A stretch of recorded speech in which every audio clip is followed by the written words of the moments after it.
Hi, everyone. Hello. Hi, It's so Al. good to see y'all. Oh my gosh, I love Emma. Every time I see your purple hair, I get happy all over again. So hello to our listeners. So I am use she, they pronouns, and I'm artistic associate with the Parsnip ship. And I had the pleasure of line producing the wonderful episode that we're going to listen to tonight.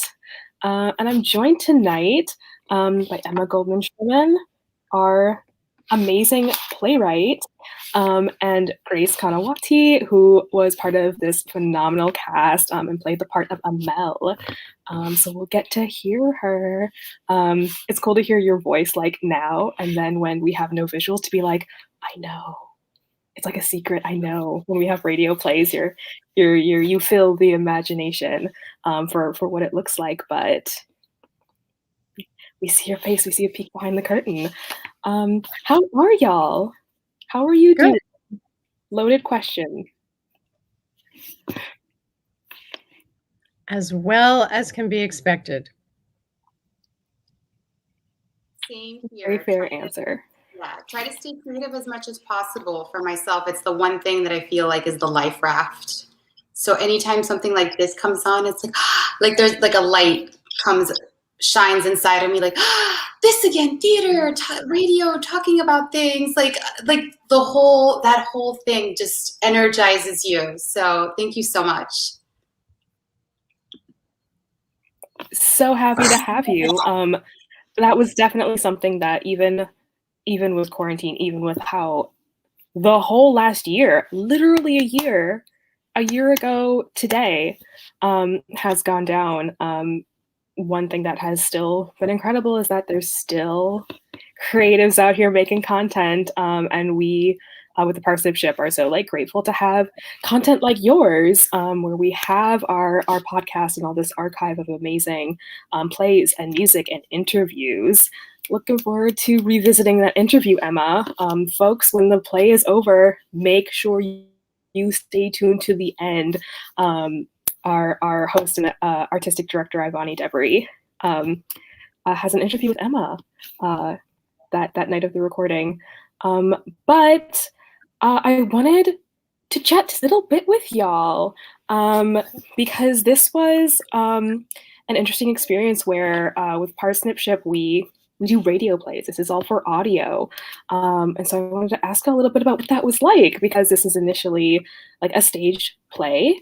So Emma, you adapted this really beautifully for audio. You did some phenomenal work. And you also worked with dramaturg Gabriella Steinberg. What was a little bit of that process like of preparing this play for Parsnip? Mostly it was about trying to hear it for myself without the visuals. So really thinking about, if I was the audience, what would I need to hear to set the scene, to know where we were, to get through transitions, things like that. Absolutely.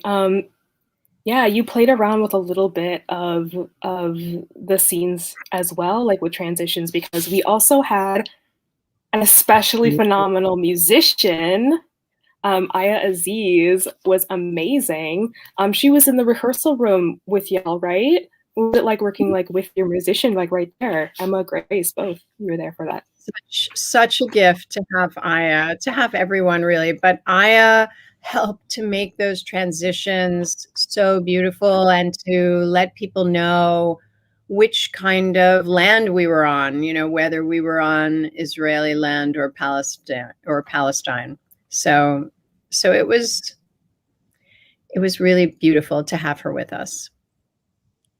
Yeah, so I did the play, staged and everything. And then doing the radio version for me was like this complete stripped down, really kind of maybe more emotional, because we were all really like the listening was just amplified. And then with Aya's music, it just really set the tone. It just weaved everything together. It was kind of like kind of like this dream, because we did do it in front of a live audience. So it's kind of dreamy. Like just kind of floating into this space and just listening to everyone, and perhaps things hit me as an actor more because I was just listening, not I walk over here, I hit this mark, I look, you know, it was definitely more emotional. I definitely heard it more, and I feel in some ways it really gets through to you, just stripped down, just the audio. And it's amazing.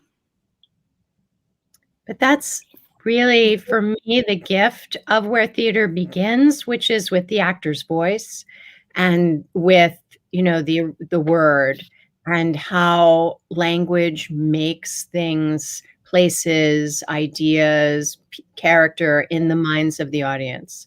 So being able to go back to a kind of stripped down theatrical experience that happens in the audience's head is actually very exciting to me. It's a great gift from the Parsnip ship to help us see theater in a new way.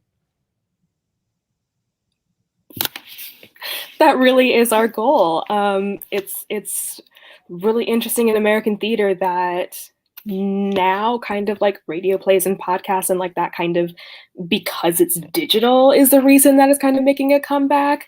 But it's interesting that like it just hasn't been standard. It really fell out, and it feels like not regularly consuming media and consuming information in a non-visual way has like American culture has kind of left something behind in the way that we listen, which has been really fascinating in the ways in the last year that we've been forced now in so many different ways to listen.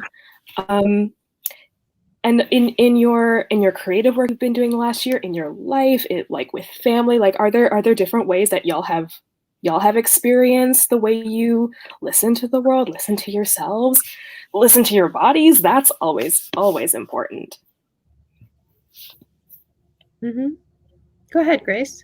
Oh, so yeah, it's kind of it's an interesting duality. So first of all, in a way, we're more plugged in digitally because we're not going outside, we're not socializing. So our way of socializing is, you know, checking in with others, and then at the same time, because you're home, you're forced to check in with your body. So it's a mix of both. You start thinking, you start. Think about the way you see the world, what you think about the state of the world. You start hearing conversations. So there's like this weird disconnect because you're not physically out there in the world, but you're so connected media-wise. I think we consume a lot more media. And how does that affect us? And how do we digest that? And how do we organize that? And how do we filter it? Because we shouldn't consume all the media that's out there. It's not healthy. So that's something that I've learned, to kind of pick and choose and what to take action on, and you know, things that I'm hearing from the outside, and also taking care of myself, my body, my mental health, and all those things simultaneously. Yeah, I think it's in some ways, I mean, I know that COVID has been horrific for many, many people. The loss of life, the loss of economic ability has been horrific, but the upside of COVID is that we have been able to pause for a long time, much longer than we ever imagined.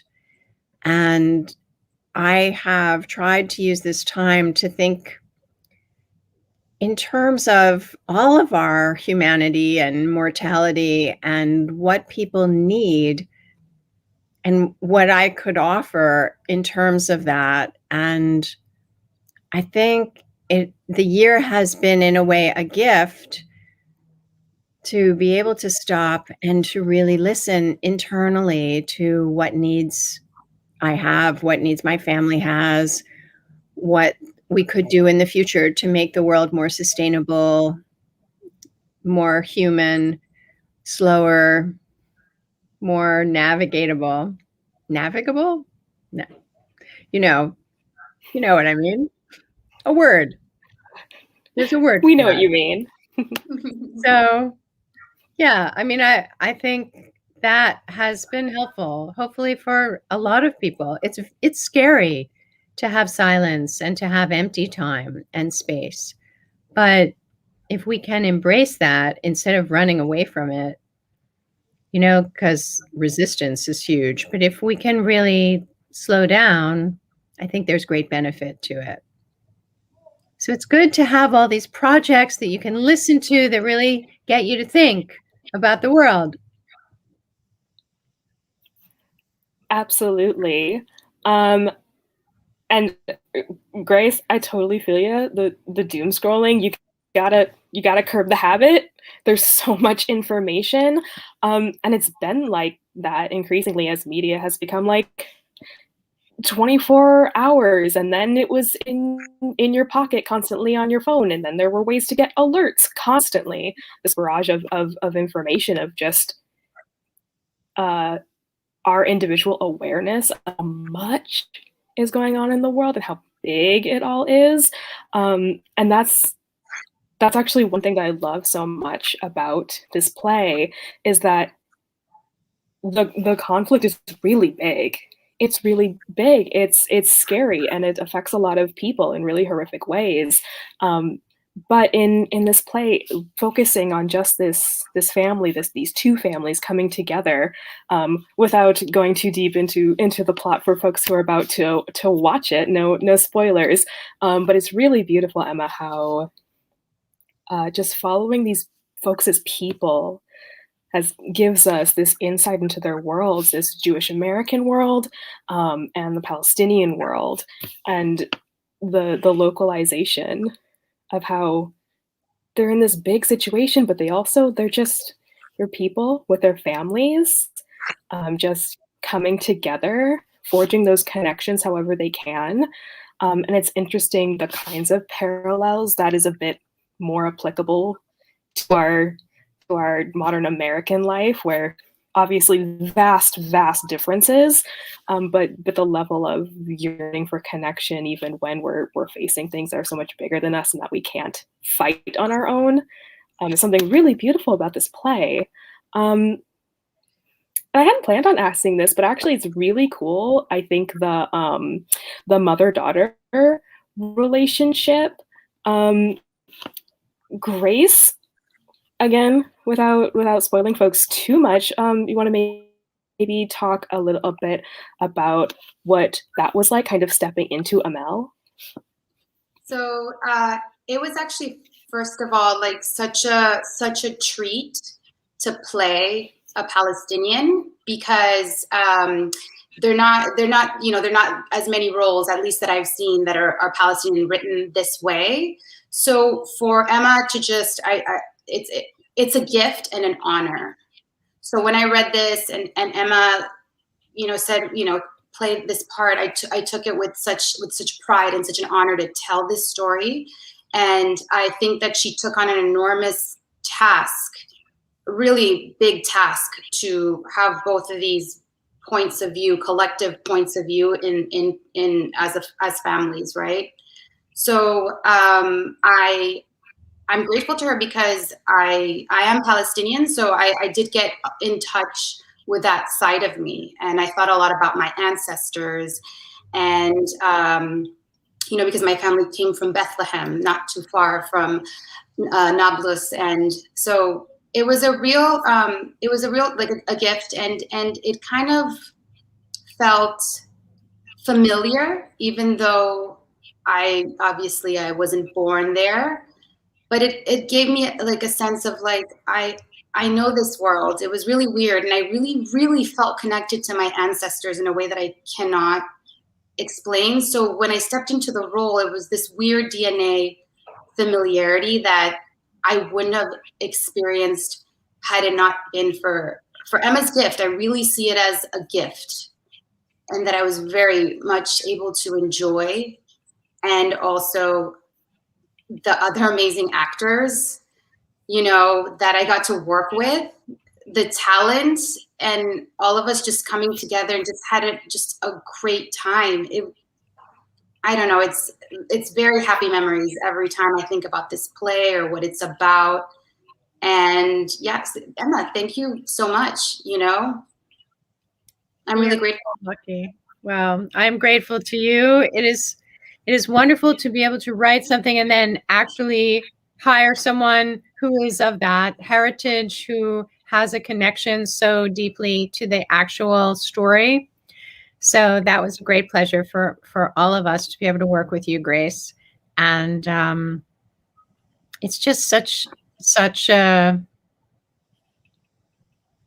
I think I wrote it such a long time ago. I was so young and super ballsy. Like, here I am, this American Jew. I'm going to write these Palestinian Muslims, and I, spend a month there working so hard to understand and to listen to them, and so it is a period piece. It's set in 1993. There's so much that's happened since then, but I tried really not to change anything they told me, but everything the Palestinians say is something that I heard.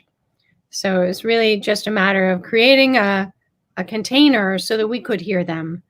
And for American audiences, I thought it was important to start with the American Jewish family, because how else are they going to get there? They have to travel with the family that's going to take them there.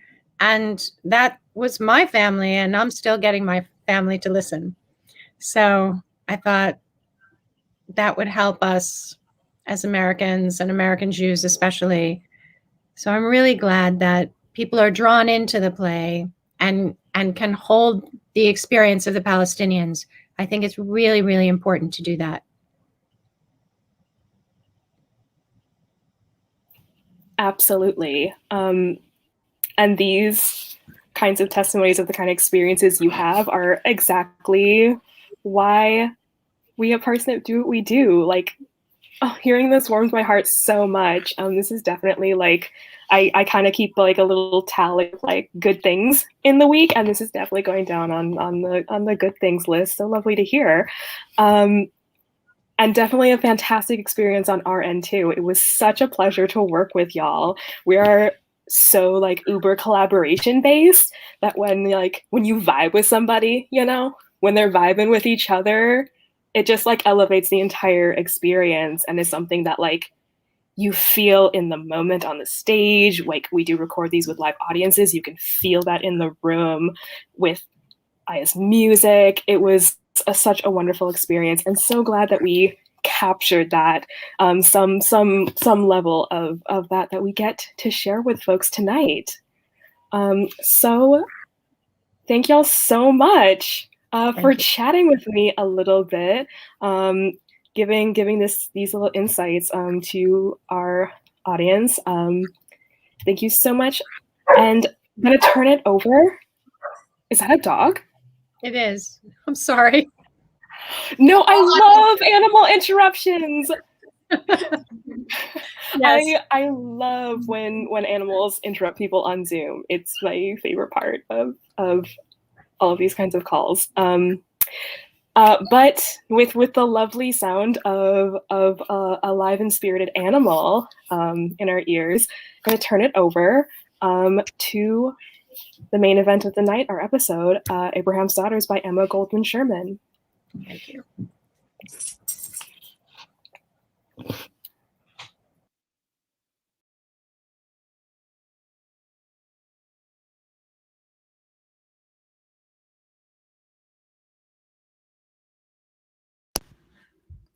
Hello, everyone. Welcome to the live radio play broadcast of the Parsnip Ship presents Abraham's Daughters by Emma Goldman-Sherman, directed by Dalia Ashurina, with music by Aya Aziz.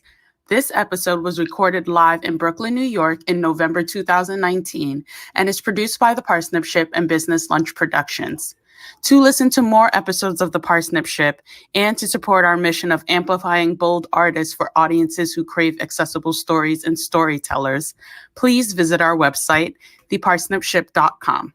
Please follow us on social media at The Parsnip Ship NY to stay up to date on all things Parsnip, including upcoming broadcasts, happy hours, and more. New plays, new music. This is how we hear theater. Without further ado, Abraham's Daughters. Enjoy. In the loop.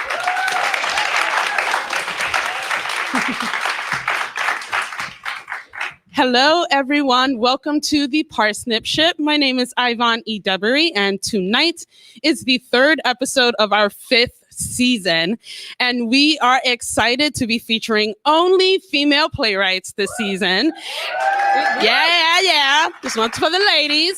And bringing their dynamic stories to you in your ears. We are recording tonight's reading at the Mark O'Donnell Theater in the Actors Fund Art Center in downtown Brooklyn. Thank you again for hosting us and supporting the Parsnip Ship again this season. And tonight we are hearing the mystical play, Abraham's Daughters by Emma Goldman-Sherman, directed by Dalia Ashurina. And we have the super talented Aya Aziz as our musician tonight. So I have Emma up here with me. Come, step into the light. And we like to start our night by asking our playwright our question: what would the world be missing if it did not have this play?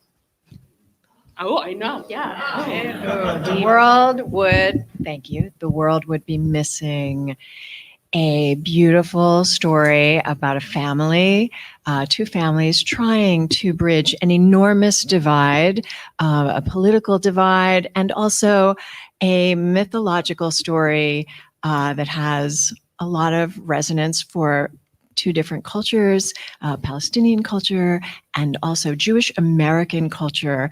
And I hope it's very moving. Thank you for that. We'll hear more from Emma later, but let's get started with cast intros. Let's take it away. Hello, my name is Jacqueline Antaramian. I'll be playing Huda. Hello, I am Grace Canahuati, and I'll be playing Amel. Hello, I'm Bob Ari, and I'll be playing Abraham. Hi, I'm Hannah Roze, and I'll be playing Racie. Hi, my name is Esra Dayani, and I play Maxine. Ali Baba, open sesame. Ali Baba, open your world to me. The rumor started in the pit of my lungs while my heart skipped a rhythm and the planet spun. When in my ear Baba told me of the men who'd come from the west of the desert to save me from the bang bang, the guns of World War I, and the men fought over the spoils they won.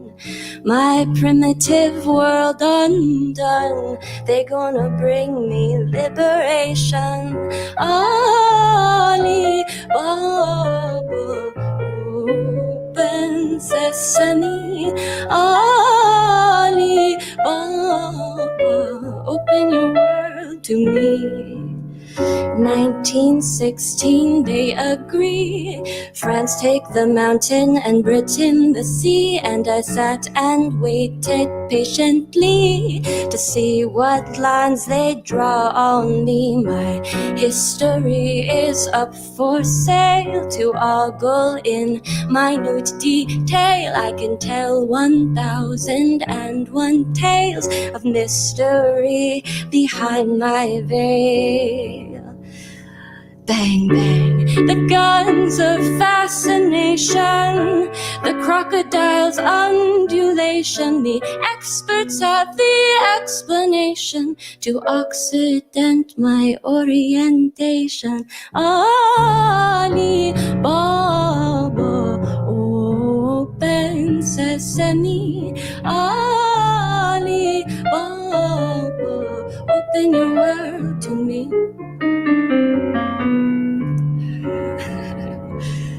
Petrol, blood, and currency, fragrant oil to lather me. Come inside and never leave. Pump me up full of democracy. Bang, bang, bang, bang, bang, bang. In the the 21st century, gun them down through a video screen. We're in the 21st century, gun them down. We're in the 21st century, gun them down through a video screen. In the 21st century.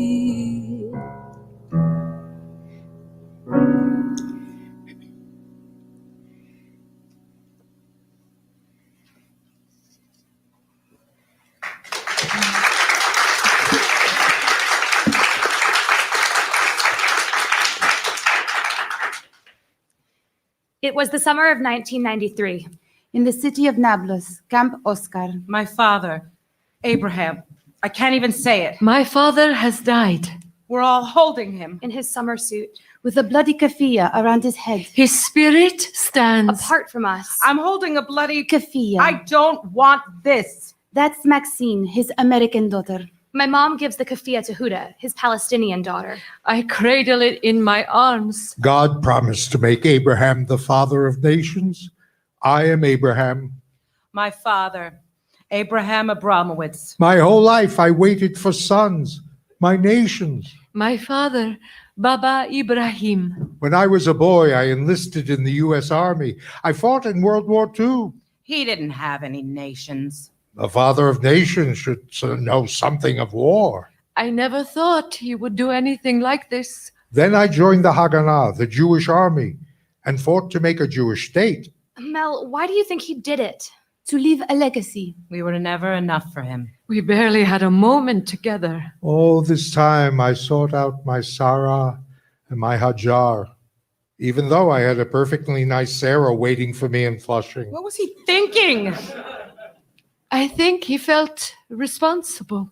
Truth is, I found a beautiful Haajar right here in what was then called Palestine. I might have stayed. He could never have stayed. It sounded to me like he wanted to stay. He could have let us stay in our home in Jerusalem. People did. He said God made him a promise. God didn't promise to protect him from bullets. He made a choice. To walk into bullets? He judged himself harshly. He went looking for trouble. God kept his promise, but Baba couldn't see it. He saw what he wanted to see. I see it now. My mother and I pray at my grandmother's grave in Nablus. My mother and I pray at my grandmother's grave in Jerusalem.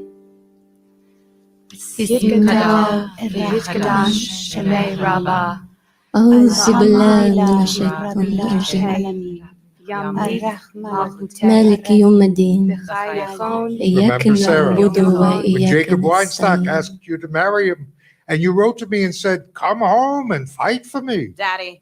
I couldn't let you marry a Jacob, a father of tribes, when I, Abraham, would be a father of nations. Daddy, let's go home. Sarah, you became my home away from home. She's gone, Daddy. You have to accept that. I accept. Then why are you talking to her? I talked to her for 40 years. I should stop now.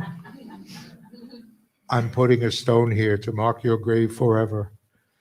I've kept my promise to you, Sarah. And now God will keep his promise to me. After my grandmother's funeral, my mother and I walk back to the camp. After my grandmother's funeral, we go back to my grandfather's apartment in Tel Aviv. We're still unpacking. There are so many boxes. We pack my grandmother's things into boxes. But Mom, what does that mean? God's promise. That he would be the father of nations. So you're his promised land? His country? Racie. What? He's your father. And even you don't want to spend time with him. We're here, aren't we? How should I know about family? I didn't grow up with one. That isn't true, and you know it. I might have thought we were a family, but obviously we're not. What about this hijab? She embroidered it herself. That was her favorite. Until 67, when she gave up on Baba's returning. I thought your father died in 48. Died or disappeared. But after 67, she never wore it again. Don't you want to keep it? You keep it. I will then. What is it? Does it bother you? No. You're beautiful. I could take it off. You should wear it all the time. But you're crying. You look so much like her. Like she looked the way I remember her from when I was a child. It's almost like she's here in you, my Emel. Tel Aviv's just like Miami Beach. High rises, palm trees, air conditioning, and everyone's a Jew. Everyone except the help. Wherever you go, Racie, someone collects the trash, someone cleans. I'm hiring someone for Daddy tomorrow. I'll take a walk then. Try to find something to do here. Grandpa might want to take a walk. Oh, and I'm supposed to take him? Racie, you should know your history. Israel is not my history. I mean your grandfather, his history. You should keep her jewelry box. Why? It's been empty for years. She still has this. What? Some kind of medal. From a soldier? Here. She would have wanted someone to keep it. You might enjoy yourself. It's hot as hell and there's nothing to do. Tourists come to Israel. All these pictures. If you tell me who everyone is, I'll make a note for a scrapbook. Yes, all right. But I want to finish this box. It's a retirement home for old people who smell like old people. I smell the sea. The Mediterranean's right outside. That's strange. I thought I heard waves and a seagull. I hardly know anyone in your family. Amel, wouldn't it be nice to be a bird? Why don't I know them? Because they're all dead. We can see the country, witness history in the making. Get blown up in a bus. So don't ride a bus. Become history. Did I say you had to ride a bus? Your grandmother was the last to be born there. And what about this photo? Who are they? That's my grandfather with his cigar. And my uncle, he died in Jordan. And the younger man, I don't know. You don't know what's going on here. I know enough. There are Chagalls and the Dead Sea. If you were a bird, would you fly back home? Do you know why I named you Amel? I am your last hope. This is a dream your grandparents had. Next year in Jerusalem. I know. But this is Tel Aviv. Rachel. A little late for grandma, don't you think? At least she was buried here. Why couldn't she be buried at home where she lived? In the house in the background. Where was this house? You know that's our home in Jerusalem. Oh, I love when you say it. Our home in Jerusalem. They lived through the Holocaust. Not in the camps. Your grandfather fought in the war and then for Israel. Then the Red Scare, McCarthy's purge of the communists. Things you're too young to know about. Grandpa's a communist? Cool. He wants to live in Israel the way the Goyim dream of heaven. Can't you say Christians? What about lesbians? Do you call us all dykes? Racie, you're not a... Okay, Christians. Are you going to help me or stare at the past? I'm staring into the future. You are not my last hope. You are hope. You could do more. Before you know it, we'll be shopping for college. We let people in, we show them, we talk about it. I'm so proud of you. Now, help me with this box. She got a letter today. Let me see that. It's from B'Tselem, the Israeli agency. Why didn't you mention it before? With the funeral and all, I forgot. Amel, give me the letter. It isn't addressed to you. It isn't addressed to you either. To whom it may concern, I am searching for a Palestinian woman by the name of Haajar Barakat. She left Jerusalem in 1948. I'm not sure how to locate her now. I understand this agency works with refugees. If there's anyone who could help me find her, I'll be making Aliyah in the next few weeks, and I look forward to supporting your organization. Please give the enclosed letter to her if she can be found. Sincerely, Abraham Abramovitz. My dearest Dearest Haajar, many years have passed since you thought of me, but I think of you Really? often. I was unable to write to you for many reasons. Logistics. I don't know if you'll ever get this letter. She didn't get it. I'm sure you've had a fruitful life, and I too have had my own in America. But it's time for me to make Aliyah and return to Israel, Palestine. as it is my homeland. Mine too. I'll be moving there in a few weeks. I enclose my address, Tel Aviv. so you may contact me if you choose. When was this written? Of course, I'll understand A month ago. if you decide not to. So he's here now. If you see things differently. In Tel Aviv. After all the time that has passed. Expecting you. Since 1948, so much has happened. Since 48. But of course, I'll continue to look for you when I get there. Persistent. A man who expects a miracle. Since you'll always be welcome in my home. Generous. So that either way, I'll know that you are well. Optimistic. Or not well, heaven forbid. Realistic. Or interested. Interested in what? In speaking to an old man who will always believe you are the most beautiful woman who ever thirsted in the desert. He is trying to be romantic. With love and respect, Abraham Abramovich. An American Jew. So this is his medal from World War II. And you, Yama, you kept it all these years.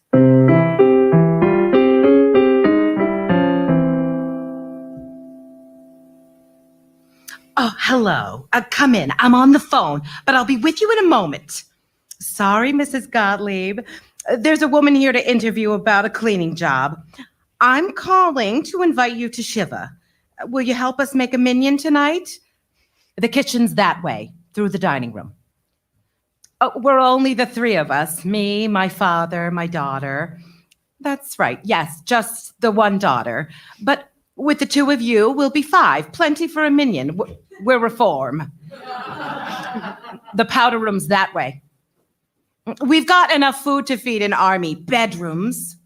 No, I just meant no. The army was not invited. One more minute. Oh, no, I'm fine with the army. Do they come to Shivas? Then we'll see you and Mr. Gottlieb tonight. Shalom.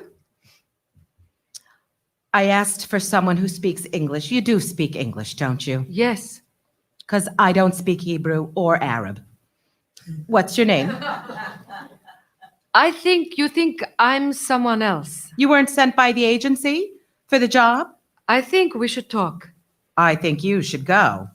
But I haven't told you. I why wasn't I'm expecting anyone, and we're in mourning. I have a lot of Has unpacking. something happened to Mr. Abramovich? My father? You know my father? No, but I wouldn't wish him any harm. Are you threatening me? I am praying for his good health. He's fine. I'm sorry, but I'm not used to Israel. It's late in the afternoon. I know. It took me all day to get here. What did you say you came for? You haven't given me the chance. Please, have a seat. I have seltzer, lemonade, Coke, or Orangina. Please. Thank you. Hummus? You are kind. Not really. I ordered trays of it. I eat when I am like buzzing bees inside. Nervous? Yes. I eat. Please go ahead. And you? I get nervous all the time. Won't you eat? Celery takes more energy to digest than it has calories. So it's like negative calories. You struggle like I do. Everything I do is a struggle. But please, tell me why you've come. I am also in mourning. My mother has died. I'm sorry. The hardest thing is losing a mother. We buried mine yesterday outside Jerusalem, the old cemetery there. My mother would have loved to have been buried near our home in Jerusalem. You live in Jerusalem? As my family used to joke, I was made there. We are refugees. I'm sorry again. And so where do you live now? In Nablus, about an hour north of Jerusalem. I've never been here before. It's part of what they call the occupied territories. We live in a refugee camp. A camp? Since we lost our home in Jerusalem. But that was decades ago. Yes, 45 years. So you are from Nablus? I am from Palestine. My mother had a home in Jerusalem. One day I will return. And this is why you've come? No, My name is Huda Saeed. My mother was Haajar Barakat. We, my daughter and I, yesterday, a letter came. And? From an Israeli organization, B'Tselem. They work with us to end the occupation. They're Israelis working with Arab refugees? Palestinian refugees, yes. They document human rights violations. B'Tselem. I don't speak the language. They sent a letter from your father in search of my mother. My father knows your mother? I think it might be easier if I could speak with him. Could he join us? Is there something in the letter he needs to know? No, he sent the letter. My father what sent I mean to a say letter is to you? To my mother. It seems that he knew her. But your mother died. I'm so sorry. I'm not sure. I'm not so sure you I understand. Your father knew my mother. They were friends? In 48. In the middle of the war? I think more than friends. What do you mean more than friends? I think your father knew my mother in the biblical sense. We're not that religious. We don't take the Bible literally. I think I am the result of a union between my mother and your father. No. I know it sounds impossible, but Mrs. Saeed, maybe you'd better come back another time. A feeling that when my father, it's difficult to help explain, you sort this out. But when I read the letter, what letter? Can I see this letter? I think it would be best to wait for Abraham. Abraham? I see. Please understand, I traveled many hours to get here. Well, he isn't here. Checkpoints, searches. You can come back tomorrow? It would be best if I could see him today. I'm sorry. We live in a big prison. We just arrived. I still feel the time difference. I didn't ask for this letter. I think you should leave now. But I need to speak to him. It's ridiculous. I just need to see for myself. I don't believe it. I was born in 49. I thought I knew who I was. And now I might be related to you. We might share a father. I grew up without one. Many of us did. It wasn't strange to grow up without a father. It was strange to grow up without a country. Finding a father is not the same as going home. It feels like there is a bird inside me, poking at me with her beak, trying to fly, to break free. Please, go. It is the truth. You cannot take it away. I know what it means to live my entire life pretending there is nothing wrong. I am sorry for your losses, but everything here is wrong, but you and I can make things right between us. I don't see how I can do anything. I will leave you alone, but you cannot erase me. My father will recognize me. He'll tell you about his love for my mother. Ask him about Haajar Barakat. I'm going now, but please don't forget to ask your father.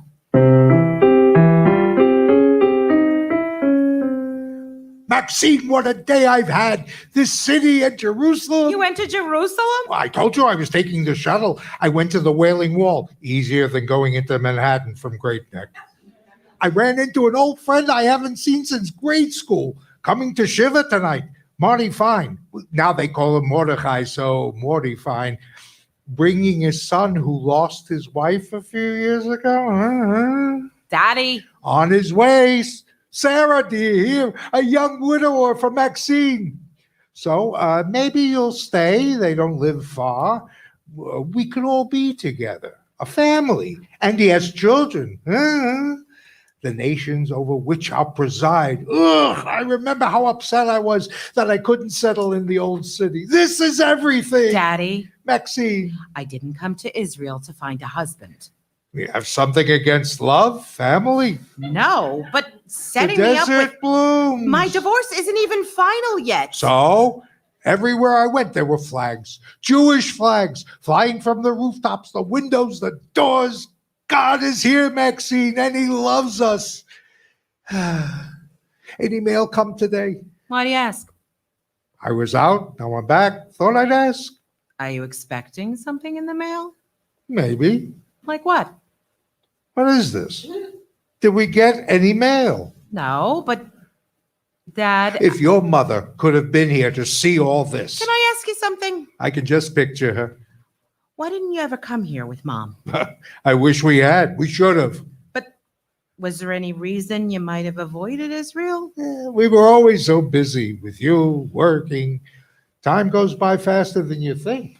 So when you were here fighting, you didn't, it wasn't, I know you never talk about the war, but The other war I wanted don't talk to about. ask Here, I had my own regiment. I was I in charge of- hate this place. Rachel.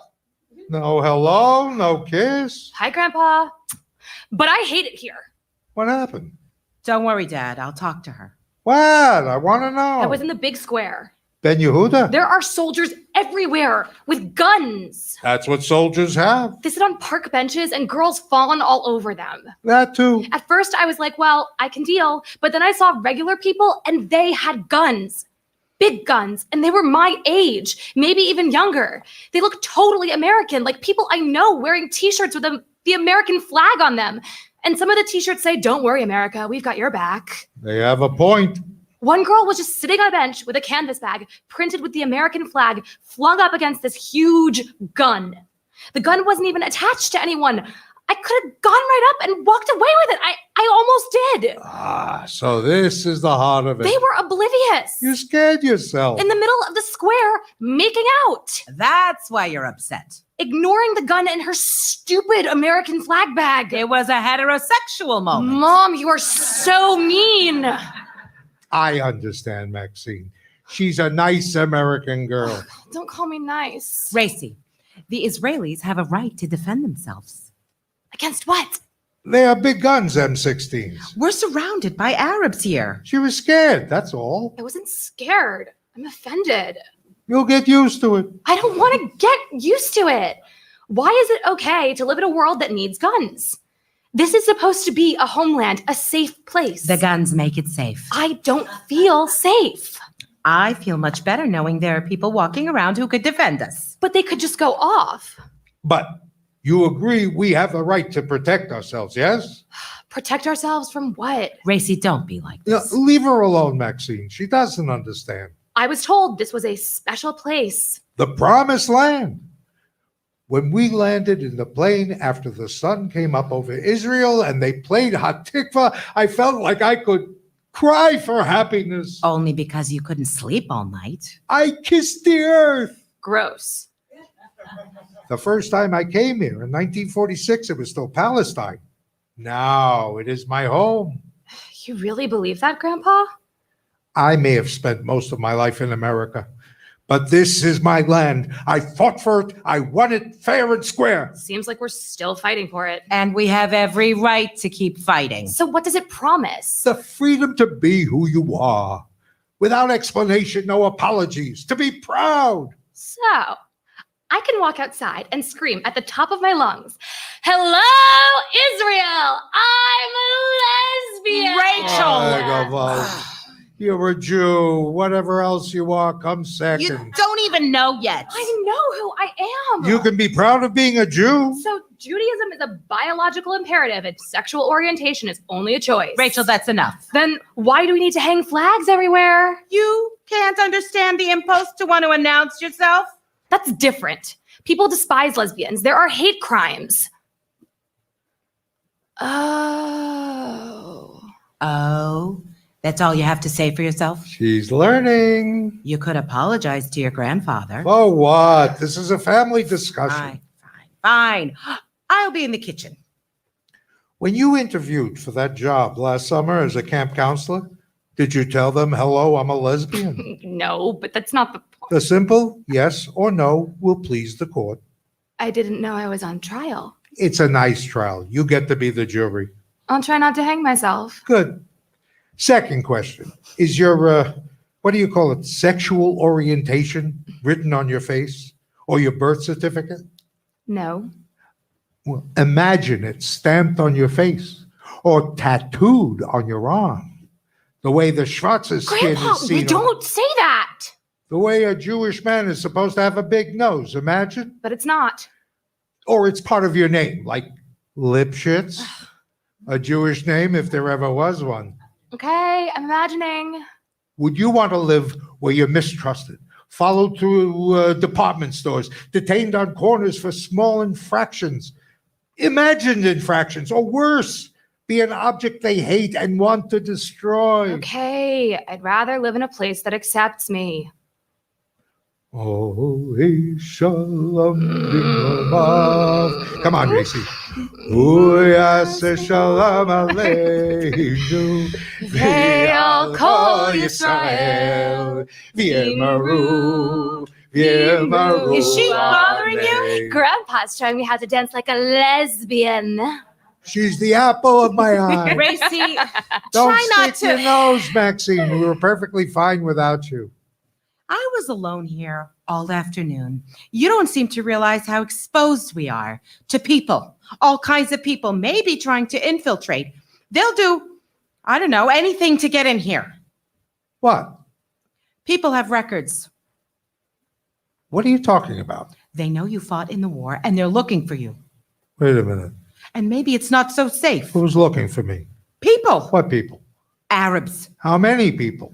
They came here today, said they knew you, asked to speak to you.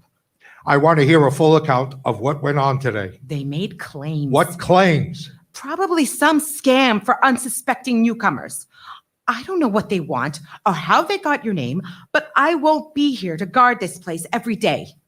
Why didn't you say something? I am saying something. Okay, slow down. I'm saying something. Who was here? A woman. You said people. Okay, a woman, an Arab woman. Ugh, that sounds threatening. If you're going to make fun of me. I'm sorry.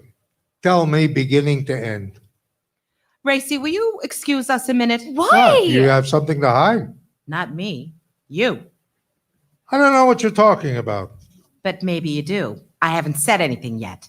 Racie, sit, listen. Secrets I don't got. Fine. This woman, an Arab woman, she gave me her name, Huda Saeed. Huda? But it could be false. Huda. Are you sure it was Huda?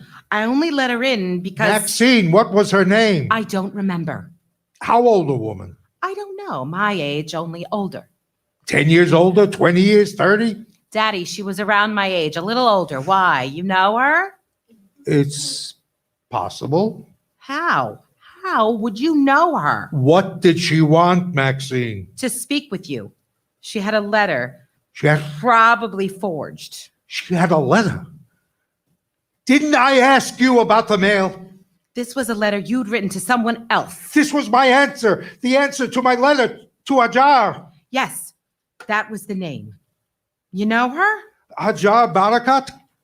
Daddy? What? It's a crime to know a person? A Palestinian person? It wasn't Haajar. It was her daughter, Huda. She said her mother was dead. Haajar? She threatened me. She said you were her father. Well, maybe I am. Whoa! This is great. Daddy, I am not kidding around. Let me get this straight. Did she ask for money? No. Did she hold a knife to your throat? Why are you interrogating me? So what exactly constituted this threat? Don't you see? If you're her father, then she has some kind of claim to the land. What land? I own shares in a co-op. It's clearly something these people What do you mean, with these people like people? us. If you're going to sit here, don't interrupt. Anything is possible, Maxine. It's a scam. She could be my daughter. She's an Arab. Does she look like me? She's much too old, probably 50. I am Abraham, father of nations. Nations, Maxine. I should have children coming out of my eyeballs by now. Pretty cool, if you ask me. Ridiculous. I could start the lesbian nation. You don't know, Maxine. Anything is possible. Possible? What is possible? 2 weeks ago, I was married 20 years, and now I'm divorced. My baby girl is about to Mom. leave for college, My father moved across the world. Is it possible I'll never hear my mother's voice? And Israel feels so strange to me. What kind of Jew does that make me? All good questions, Maxine, but it's very possible that I have children you never heard of. Children I prayed for, children I've waited all these years to discover. Thank you, Father of Nations. Very comforting. Mom, the phone. There's a woman chasing after me. A bird beats in her chest. Mom, the door. Hello? Racie, can you get the door? But you want me to spend time with Grandpa. I'll get the door. Just a minute. Sarah, I love you. Racie, can't you help? It's Shiva. I'm spending time with Grandpa. Rachel, are you ready for our last night of Shiva? I love you, Grandpa, even if you have other children. I love you too, Rachel, even if you are a lesbian.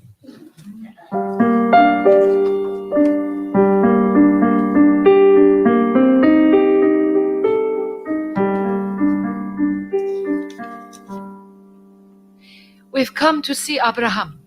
I told you yesterday, he isn't here. Then we will wait for him to return. He isn't coming back. We'll wait anyway. I'll call the police. No, you won't. I won't? You know I won't? Yesterday, when you spoke to your father, he told you the truth. Yesterday? We sat Shiva yesterday. I didn't ask. Then call the police. Do you know what they will do to us? What do you want? I want to meet Abraham. You have the wrong man. I want to know the man who loved my mother. I don't know him. I want to meet my father. I don't know who that is. I want to introduce him to my daughter. You've made a mistake. Already, this has changed my life. I am standing here in Tel Aviv with my daughter. Obviously, it's not impossible for you to get here. You don't know what it's like to live under closure. You came yesterday. You're not a prisoner. There is a curfew, soldiers, checkpoints, and it is a very, very long walk. You walked here. We took a bus, but there were places we had to stop and walk. It wasn't so terrible. We risked our lives to come here. Knowing our purpose, it felt as if we floated. This is my daughter, Amel. I'm sorry, Amel, but your mother is deluded. I could walk here if I had to. My father's not the man she's looking for. I work in a hospital, and most of our patients are children. I wish you would go. Most of them are wounded in the This Intifada. has nothing to do with me. If you truly doubted us, you wouldn't mind if we stayed. You would feel certain your father would send us away in the end. I don't have to explain myself. Will you please fill our canteens with water? Yama, Then we'll go. you're giving up? We've done our best. Thank you. I will. But, Yama, you have the right to meet him. Do you think I will beg her? You have the letter. Show her the letter. It's private. You never stand up for yourself. I do what I think is best. Yama. Here they are, full of Israeli water. Thank you. Yama, don't walk away. I'm hot. I'm tired. I'm sitting down for a moment and then we'll go. Yama, we can't go until we meet Abraham. Here. Drink some water. Haajar, the first time I laid eyes on her, before I even knew her name, I loved her. Daughter of my friend Abu Ahmed, who invited me in for coffee. Haajar served us wearing that embroidered scarf. And afterwards in the garden, she drank from my canteen. She drank and said, the water was sweet from my well. Grandpa gets you. Rachel, take your hands off my eyes. Wait, where did she go? Who? Where? Follow me, we'll find her. Is this a game? Who are we looking for? Hi. Hello. Oh, I didn't mean to disturb you. I thought you were someone else. I thought... I am here with my daughter. Oh, yes. It was you. We've been waiting for a man who lives in this building, Abraham Abramowitz. Perhaps you know him. Yes, I know him. You have something to discuss with him? But Grandpa... It is a personal matter. We will wait until he returns. You look as if you've waited a long time already. We don't mind. You're an American. I am. Where are you from? Palestine. I was born in 1949 in a refugee camp, but my family is from Jerusalem, the old city. It isn't easy, is it? And who made your beautiful headscarf? It was my grandmother's. Don't be shy. I'm a nice man for an American. I was thinking of my teta. We buried her a few days ago. A few days? Haajar. May her memory be for a blessing. It is good you wear her scarf. You keep her alive this way. Abraham? She used to call me Ibrahim. Ibrahim. It's a terrible thing to lose a mother. But now you have a father. You're born again in Tel Aviv. Let me look at you. Oh, strong, determined with your mother's eyes. What's your name? Huda Said. Huda, don't cry. There's nothing to cry about now. Only happiness. Here's your letter. And I think this belonged to you as well. My silver star? You can take it as proof. I don't need proof. I recognize you right away and My daughter, Amel. Amel in Haajar's scarf. I always knew this day would come. Amel, Huda, Amel, welcome to my home. We must celebrate. Please come in. What's wrong? Ah, Rachel. This is my granddaughter. Everyone calls Racie. Racie, Amel, cousins. Racie, Huda, your aunt. Huda, Racie, your niece. A celebration, a feast. My God has kept his promise. What is it? We also met your daughter. You'd better go inside and talk to Mom. I didn't mean to upset her, but... I'll go find Maxine. Maxine? Maxine? Absolutely not. I haven't even said anything yet. You want me to talk with those...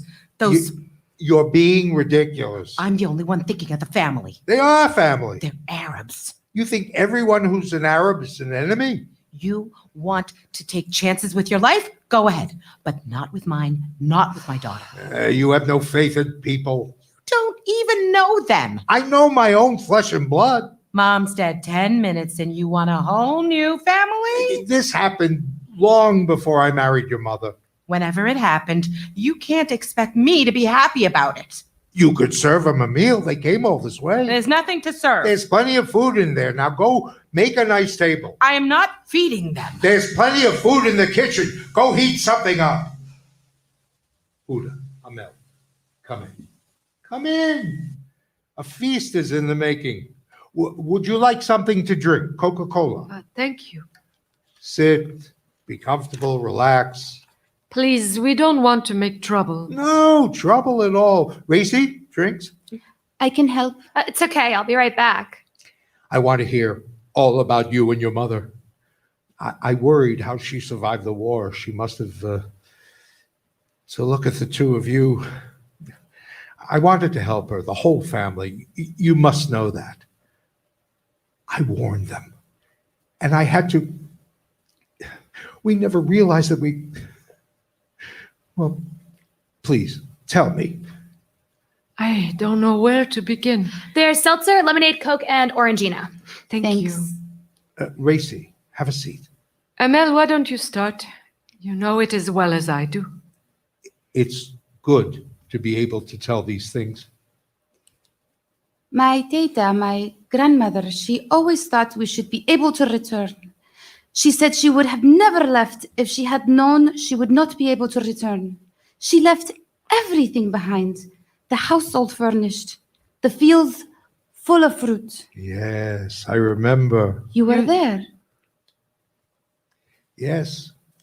Your home in Jerusalem, your fields just north of Herod's gate. Your father, I mean Haajar's father, and I used to walk them. Almond trees, olive trees, roses. She was married the day before the British left. May 14th.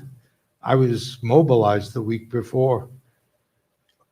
But I warned them. I tried to get them to leave before the fighting started, but every time I stopped, she would cry and run away. I thought it was the war. But she must have known she was pregnant by then. When were you born? 7 months later in 49, but she always said I came early. I wish she had told me. The morning after the wedding, they walked to Gaza where Jedi, my grandfather, her husband, put her on a boat that cost 3 months of her salary. 9 days in a small boat with only heaven and sea. She had nothing to eat. She was sick. Sick with me, of course. She tried to get to the West Bank where Jedi had a cousin, but she ended up in a refugee camp in Beirut, where I was born. She found someone to take her to Damascus. After Damascus to Amman And after Amman, she finally arrived in Nablus. When I was 6 years old. His cousin's house was crowded, so they lived in the camp. Maybe his cousins would have smiled on us if I had been a boy. Teta was angry when she saw relief workers handing out food. She asked them, why give us food? Why not let us return to our homes where we can cook for ourselves? She always said there was more than enough food sitting at home. As if nothing spoiled from the day she left. The persimmon ripe in a crystal bowl on the table. I remember that. As if she could go there and eat. Tell us what it was like. Your grandfather and I used to sit in the garden. He would smoke cigars. I would peel fruit with my knife. But what has it been like for you? Every day is worse than the day before. More houses destroyed. More refugees created. More fruit trees cut down. To build settlements. To swallow more land. But peace is for everyone. We need to recognize each other. She was always hoping we would be able to return. We are still hoping for that today. Well, here it is. Right, Dad? As soon as Racie and I clear out, you can have full run of the place. That is not what we mean. You are certainly welcome. Maxine, this is Huda and her daughter Amel. Huda, Amel, Maxine. Have something to eat. It's very Thank you nice for of your hospitality. Nice to meet you. We didn't come here to take over your home. We only came to meet you, to introduce ourselves. And only because we got your letter, we thought we might find a sense of kinship. Kinship? This is very good hummus. Yes. The way I like to make it, with the olives mixed right in. It's from the deli. Your story reminds me of my own grandmother's journey out of Russia. Although she didn't take a rowboat. I guess you see me as a Cossack. It's not your fault that you were born to one side and we the other. Right, Amel? We had a long talk about it on our way to see you. But I fought with the Israelis. But Ibrahim in the Quran only does what Allah asks him to do. You were forced to leave. Like Abraham in the Torah, I sent Haajar and Ishmael into the desert. Allah gives Haajar a well, and Ibrahim acts blindly without knowing what will happen based on his belief in Allah. But you are not satisfied with that. We didn't come here for satisfaction. Because his name is Abraham, and your mother's name was Haajar. And grandma's name was Sarah. Don't forget that. I am not trying to say that we are those people. But we are. My father plays games. Whatever our names, we are not fundamentalists. We do not interpret anything literally. This isn't fundamental. It's the way things are. So now I'm Isaac? You want to cut my throat on the altar? I see. That's the problem, isn't it? I'm not Isaac. Maxine, enough. So, you don't want to live here with us? No. Of course we live not. in Nablus. They want to live here without us. I'm asking you to be kind. Then you be kind to me. Maxine. How am I supposed to understand this? You are loved by me, by your mother. I'm supposed to leave in a week and go thousands of miles away. We raised you to be kind. We expect it, especially now. Suddenly you're embracing a family from an entirely different culture? What could be better? A new daughter, a sister and a niece for you, a family for Rachel, people we can learn from and share with. Huda, tell me more. We have a saying, sometimes it is better to speak only of camels. So, you have camels? That is not what I meant. I don't mean any disrespect, but almost everything in our lives has something to do with politics. You see? But you're an attractive young woman. Don't you ever go dancing? Dancing is an expression of identity. So the Israelis shut down our cultural center. They said it was a front for political activity. Was it a front? If dancing is political, The Israelis think that if we stop dancing, we will forget who we are. then they can force us to give up our claims. Why don't you tell us why you think my father is your father? It's a feeling, Maxine. Don't you have cooking to do? She never cooks. She just heats things up. This isn't the easiest thing to imagine. If my mother was still alive, it would bring her great shame. There was nothing shameful in it at the time.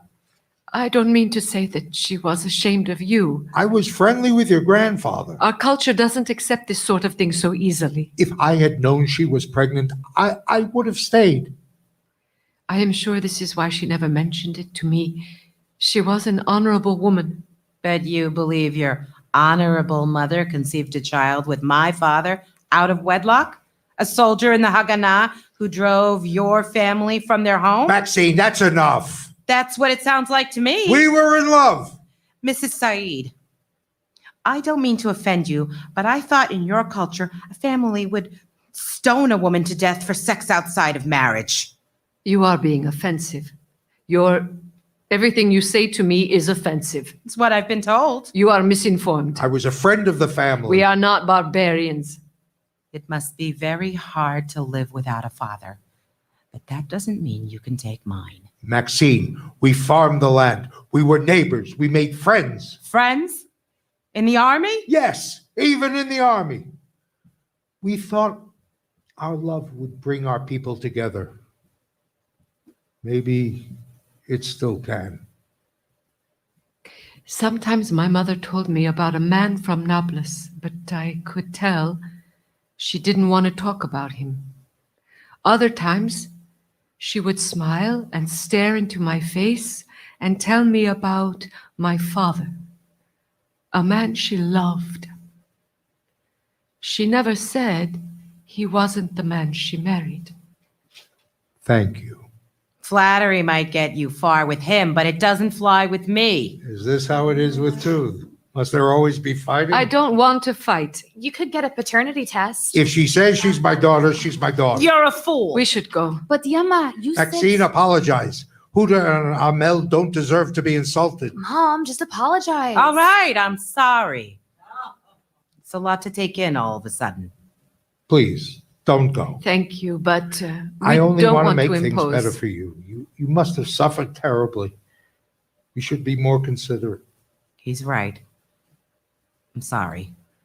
And Maxine is not herself these days. She's getting divorced. I'll get the food. And you, Huda, what about you? Your life? I married. I had 6 children. 6 children? Pinch me. 5 boys and Amel. 5 boys. Did you hear that, Racie? You have 5 more cousins. Did you hear that, Max? I look forward to meeting them. 5 sons, Maxine. Here I am. Our feast is ready. Please join us in the dining room. We appreciate you going to all this trouble for us. Well then, shall we? Only if you'll come to Nablus so that we can return your hospitality. Of course. Are you crazy? Tomorrow night we'll go to Nablus. What do you want me to say? Mazel tov. I have 5 grandsons.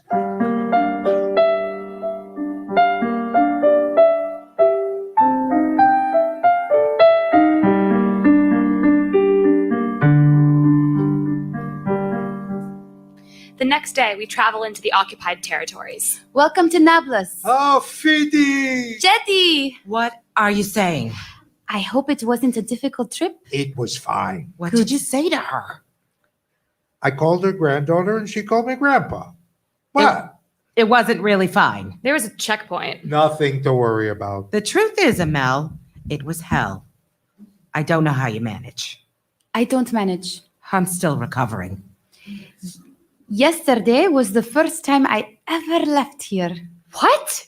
Oh, everything's all right with him. When we were shot at, everything was all right. We weren't shot at. They fired into the air. There was a problem. He doesn't have the slightest paternal instinct. A gun goes off, he doesn't even flinch. That bullet didn't have anyone's name on it. You don't know that. It was nothing, Amel. She makes a big deal out of everything. You vomited all over the ground. Do I have to? I almost jumped out of my skin to keep you safe. What did he do? I got us here, didn't I? And the car is safe with the kafia on the dashboard? Exactly as you suggested. Of course. He listens to you, Amel. Lead the way, Hafidi. The streets are deserted today for a self-imposed closure. Self-imposed?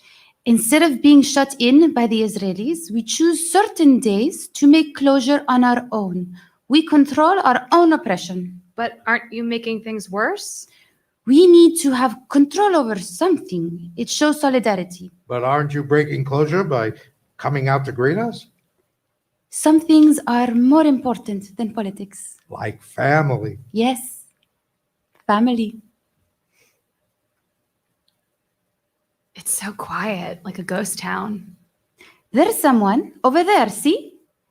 Picking cactus fruit. Cactus is edible? It's delicious, the Palestinian national fruit. How can you have a national fruit if you're not a nation?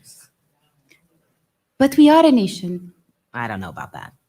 I don't understand why it's self-imposed. One day a month, but with the Israelis, closure is random and can last for any amount of time. But what does it mean? That we can't go out. See the lookouts, Maxine? What? Where? We can't work or buy food. The shops are all closed. Over there, soldier on the roof. And on that one. House arrest for everyone. Now we are entering the camp. You've never been out of the West Bank in your entire life? The only place I ever wanted to go was Jerusalem. I dream of Jerusalem without shutters on the windows or gates on the doors. I dream the cactus there has no thorns. But I know the old mosque where my great-grandfather prayed was destroyed. If it gives you any comfort, I'm sure the temple where my great-grandfather prayed is gone too. We are all without a homeland. What do you mean? You are from America and yet you are Jewish. Doesn't that make you part of a diaspora? Well, yes, but I am part of one too. So here we are. Hello and welcome to our home. Arabic coffee, Coca-Cola? Hello, Huda. Binti. Binti? What's Binti? Baba. Binti means my daughter and Baba means father. I am so glad you could be here with us. Thank you. I'm glad too. I'm anxious to meet my grandsons. You were terrible to me last night to make me wait so long to hear one word. But I see photographs.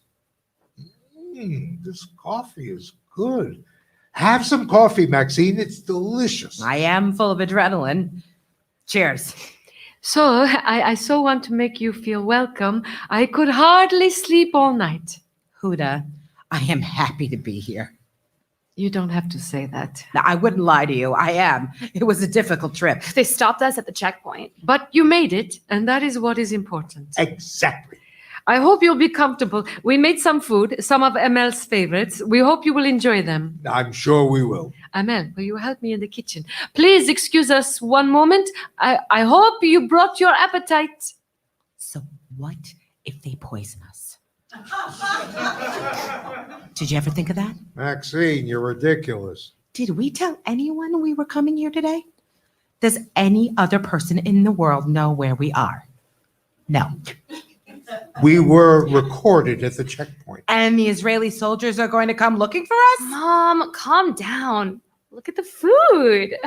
Well, this is called upside down. Exactly how I feel. It is made with eggplant and carrots. And this is Arabic beef. And this is called sumac. Please help yourselves. Sumac? As in poison sumac? Maxine, you have an overactive imagination. Is something wrong? Not at all. It's delicious. It's made with onion, olive oil, spice, and almonds. You can eat it with your hands. We do. And there is yogurt and a tabli. And this is chicken. This is great, Mom. Dig in. I'm getting there. I'm looking at the photographs. And we have a special surprise for dessert. Try to enjoy yourself, Maxine. It's delicious. Daddy, Huda, you're a wonderful cook. this is you, Daddy, in this photograph. May I see it? It is you. Ah, you see? I told you I was a friend of the family. I knew Haajar's father. Right. Like the Jews knew the British, and the British said, enjoy Palestine. Isn't she beautiful? Amen. What do you mean? That's all. That's all you have to say. It's a photograph. What do you want me to say?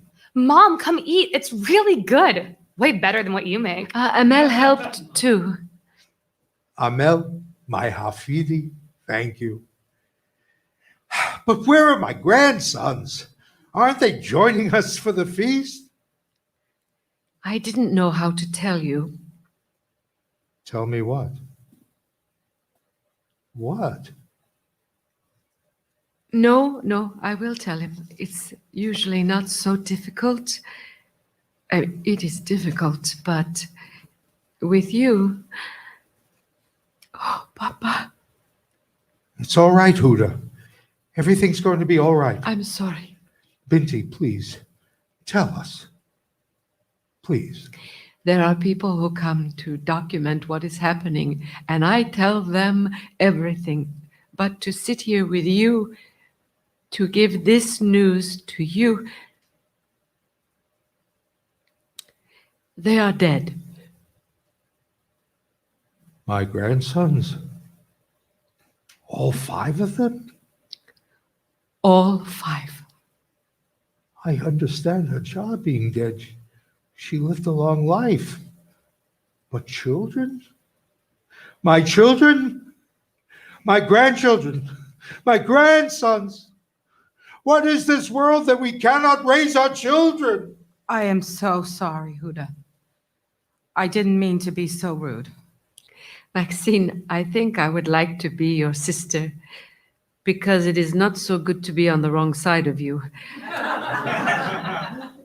But our lives are different. I don't know if you will ever understand what I have been through. These are the photos of my sons. Mohammed was the oldest. Handsome. Mom, they're... What? They're... And then Arafat. You had a son named Arafat? Everyone has a son named Arafat. bloody. They're dead, Mom. What are you talking about? I know they're dead. On the other side. They're all shot up. Turn the photo over. Do you see? Oh my God. This one's a fighter, like me. See the resemblance? Then Yusuf? He was the dreamer, huh? He was always the one bringing home something to fix. Very bright. The dreamer was Hassan. And my youngest, Najib. A fine bunch of sons. I'm so sorry, Huda. Please, tell me what happened. Mohammed went to university, very smart boy. But the soldiers used to pick on him. Where are you going, Mohammed? All the soldiers think all the boys are named Mohammed because many are. How can you stand it? They demanded to see his papers for no reason. They stopped him every day and questioned him, insisting he was with Hamas when he was not. Hamas is a fundamentalist organization. You mean terrorists? Some people call them freedom fighters. You see? Mom, stop. No one in my family ever belonged to Hamas. Don't you see? I'm trying to listen. We all are. But he would come home with bruises and crying and tell me, if they already think I am Hamas, why not be Hamas? Why not? Maxine, please. I begged him not to join. He was listed as Hamas long before he ever joined. Our neighbors were made to report on him. So he hid. Our house was watched.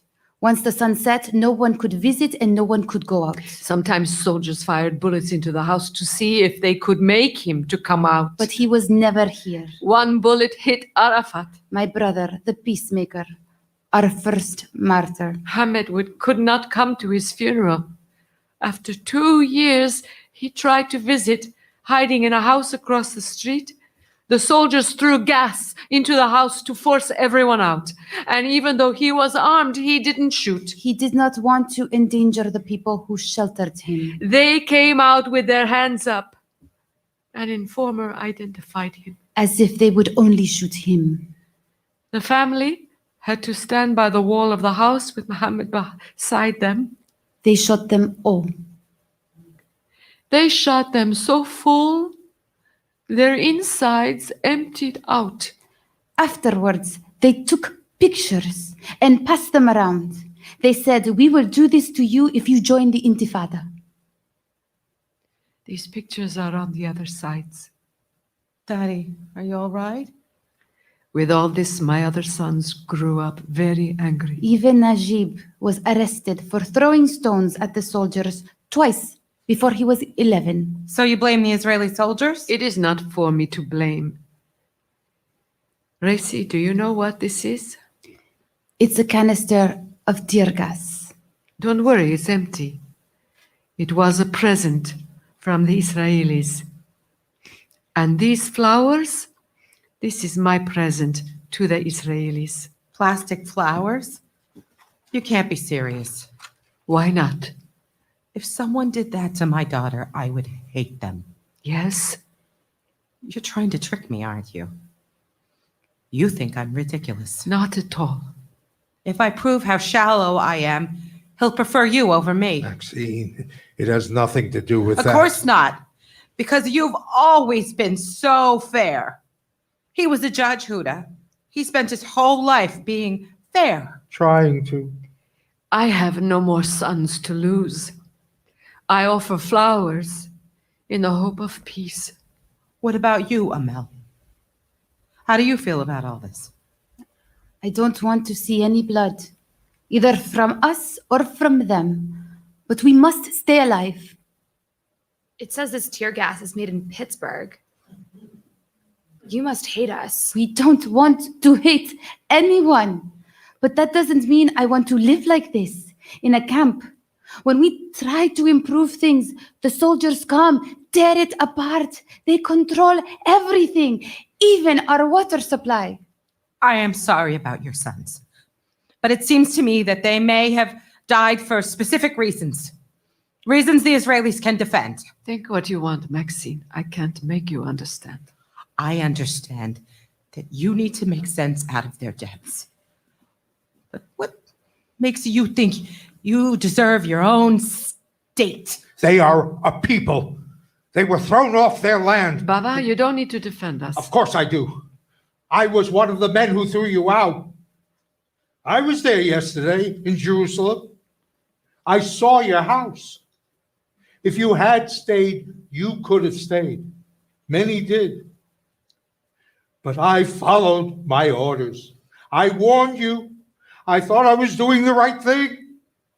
But I didn't think of this. This is monstrous. Why don't they go live in Jordan or Lebanon? Maxine, you don't understand. Jordanian Arabs, Lebanese Arabs, we are Palestinians. What's the difference? Racie, where do you live in America? New York. New York City. I grew up on Long Island, but I'm moving to the city after college. And you think of yourself as a New Yorker? I guess so. And what if people said you had to go and live in the South, that you were the same as the people in the South? But I'm not. least I don't think so. Do you think I can tell the difference between an American from the South and an American from New York? I don't know. Have you met a lot of people from the South? Fine. You made your point. They fought in a war against each other, yes? I bet it was a lot more complicated than that. Not really. Amel, shall we clear? I'll help. Can we go now? Are you satisfied? I'd like to see their graves. Pay my respects. Sure. Make them break their closure to worship your boys. Janine's too far, but we could go to the ones here. I can stay with Amel. I'll help her clean up. But Let her stay, maybe you Maxine. She can get to know her cousin. I'll get my purse. We'll go to the roof. don't do anything crazy. We'll be fine. Maxine, Huda, shall we go? What are you doing? To go outside, I'm putting on my hijab. But why do you wear it? What's it mean? Isn't it all about keeping women down? Down where? Below men. You're a feminist. And a lesbian too. Does that bother you? Should it? No. Come on, tell me why you wear it. Everyone wears them. So you're trying to fit in. I never thought about it like that. But if you didn't wear it, what would your friends think? I was rebelling, but they would understand. When you wear hijab, you're saying you're a woman. I waited all my childhood to wear it. And when it was time, it was special. We celebrated. Now I'm used to it. Like you're used to the Israeli patrol? If I didn't wear it, I would feel underdressed. Sounds like a conspiracy to me. Now you sound like your mother. No! Ugh, wash out my mouth. Racie, try to understand so we can know each other. Then we'll be truly related. Here, try one for yourself. My mother says we can't be related because we have nothing in common. Is she a lesbian like you? No. Then what do you have in common? I don't know. In my family, we share everything. Who is born, when they walk, talk, how they do in school, cooking, marriage, everything. You make it sound easy. When good things happen, you celebrate. When bad things happen, you cry. Isn't that what family is for? The road is blocked. There's some kind of trouble. What are you wearing? Racie, let's go to the roof. Was that a headscarf? Is she wearing a headscarf? Hijab. They look like sisters. They're on the roof. Is it safe for them to go up there? As safe as anywhere. I'll bring more coffee. Nice roof. This is where you sleep? Sometimes, when it's hot or I want to be alone, there's the hospital where I work. There's the graveyard. But we can't see the graves. Why, Maxine? Why are you like this? What about you? What about me? I want to tear off my own skin. You say you're Palestinian, but how do you know? Don't you think of yourself as American? I don't know. But you're a feminist and a lesbian.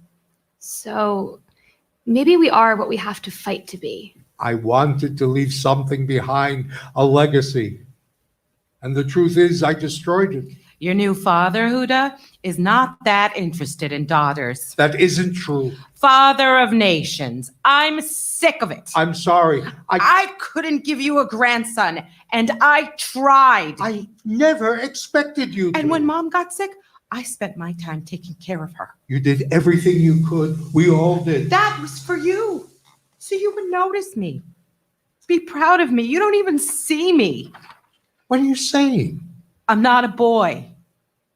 You think I don't care about you? I can't be your legacy. Allahu Akbar, Allahu Akbar. What's that? What's going on out there? The Adhan. It's the Shabbat. The call to prayer. It's beautiful. Do you have to go? We're not religious. Like us. Same as our Shabbat? We should leave. Maxine, we don't keep Shabbat. We still have dessert for you. Excuse me. Daddy, you want to make a whole new family with strangers? I wanted to be larger than life. You were right, I'm a fool. I just want to know who I am and who you are. Not because I think you're a terrorist. Freedom fighter. I don't. Look, there's the Israeli patrol. Do you throw stones? No, Don't you wonder? stones don't fall up onto the roof.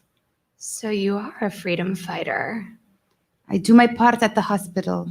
I've never thrown a stone. But you brought the stones up here. Yes, but You want to, don't you? I want to. My feminist cousin. Ready? Bastards! Yalla, get down! I believed in the promise that I would be the father of nations, as if that was a blessing. But it's a curse. A curse for sending Haajar into the desert, for sacrificing my sons. You have no sons. I had sons, Maxine, sacrificed for an illusion. Let's go inside. I'm sorry, I only wanted to. I am your legacy. Racie is your legacy. You're right, Maxine. Oh, my daughters. Amel, Racie, Huda, Maxine, my daughters. With a cake? All lit up with candles? There's only one thing to wish for. Peace. It isn't his birthday. Well, yesterday you said I was reborn. I wanted to do something for you to mark the day you became my father. We should celebrate. Huda, let's dance. I know this dance. It's like our debke. You're what? Palestinian dancing. I'll play some music. Join us, Maxine. I thought music was illegal. Not music, only dancing.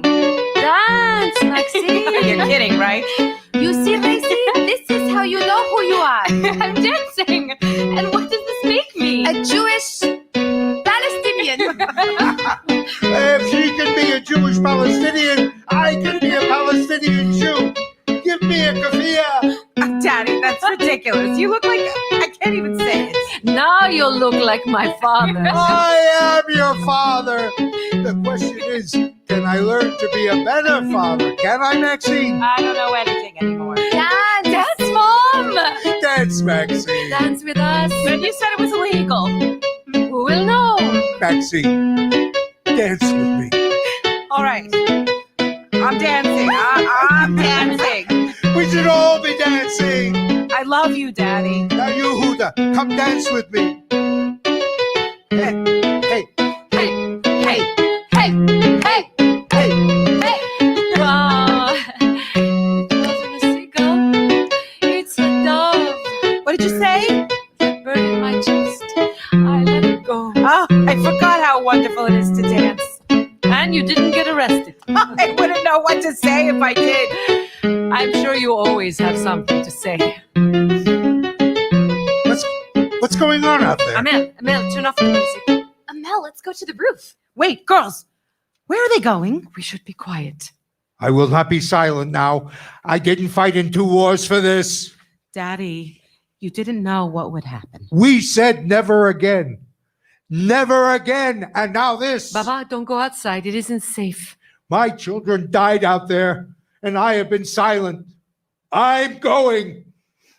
People of Nablus, soldiers of Israel, I am Abraham, What do we do now? father of nations. What do you usually do when he is like He's this? never like this. Well, we can watch through the window like this. We're just going to stay in the house? It's not safe out there. There is a grave with my name on it in Hebron. What are the soldiers saying? Go home or get hurt. It's a mosque and a synagogue where we all pray together. What's he doing now? He's speaking to the soldiers. Do they speak English? Let the children come and gather around me. Maybe some of them. At the checkpoint, no one understood a word I said. My children, we should all be dancing. Oh, shalom bimoma. He's trying to hug the soldier. We should go to him. He's a peacemaker. Bring him back inside. It isn't safe. Then he shouldn't be out there. Bob, This is crazy. Like your brother. What's he Yes, doing? like my It doesn't make any sense. I can't stand it. We should do something. But what should we do? How should I know? As they throw their stones, they make the sign for peace. That is not for peace. That is the sign for victory. And what's that? Do we have Gas. choices? Cover your face. Or are we caught in dreams? What blinds you? Is that tear gas? The wind will take it. See, sometimes it blows back at them. Do we make choices? Enough is enough! Or follow orders? Daddy, stop it! Ooh, see that kid? Where? Without questioning? In the green. He hit the soldier in the eye. The soldiers will start to shoot. I was only thinking of myself. Why is he just standing there? Grandpa, be careful. Not even for those I love. Yalla Jadi. I never thought of this. He is trying to protect the children. We should stand together as one family. We should go home. He stoops to pick up the stones. When I first came to Jerusalem, I stood at the Jaffa gate. If he throws a stone, they'll shoot him. I put my hands on the stones. I'm sorry, Huda. We have to go. He stands there. I thought, this is my birthright, my homeland, my destiny. It's like slow motion. And I want to believe He thinks he's a stone. His hands are full. He has fistfuls of stones. I will return to this. he can make a difference. And then he lets them fall Stones fell. through his fingers. Like sand. I thought, I thought this is mine. He was going to throw throw them. them. Mine alone. I thought But nothing is mine. he would change things. These stones Where's Racie? They're on the roof. withstand weather and war Rachel, come down from there. beyond what anyone has ever asked to endure. By then, he was surrounded by all the boys in the camp. But they don't see We have to go the now. beauty and the innocence. I will protect you. I will walk into the bullets as the father of us all. He thinks he can do something significant. We are one family. Gunshots!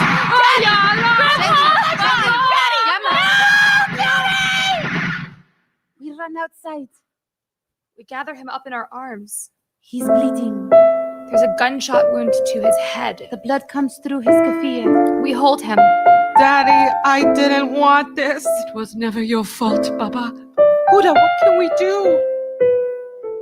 He's gone. God promised to make Abraham the father of nations. I am Abraham. There is nothing left to do. There is everything to do, Yama. Will you call me sister? Now? In the middle of this? There is no better time. Mom, please. It isn't so simple. Then you leave it up to them. They will find a way to make peace. Sure. Put it all on us. We can work together. Mom, you can do better than that. Huda, our father was a good man. Yama, please. He would have wanted more from us. I always wanted more. I am waiting for you. We are all, each of us, a beginning.